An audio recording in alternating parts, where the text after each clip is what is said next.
Alam niyo po ba ito? Catalytic converter po yan. Nakakabit po sa tambucho nyo sa mga gasoline engine. Huwag nyo pong ipapatanggal yan. Pag-aralan po natin para alam nyo ang gamit. Tara!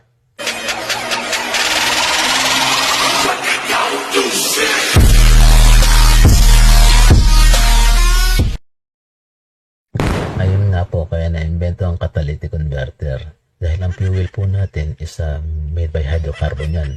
Ang fuel po natin hindi perfect na nasusunog sa loob ng makina. Kasi po kung perfect na susunog sa loob ng makina yan, ang lalabas po sa ating tambuchong usok ay carbon dioxide or tubig. Ano ka nasisira, ulo?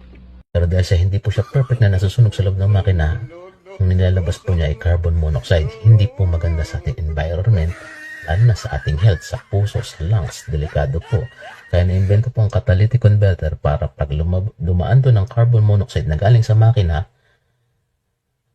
70 to 90% po mababawasan ng pagiging carbon monoxide niya at matatransfer po siya ng less harmful emission.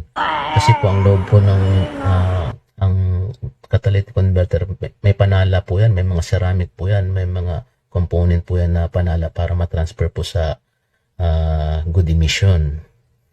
Yun po. Sana po may natutunan po. Bye-bye!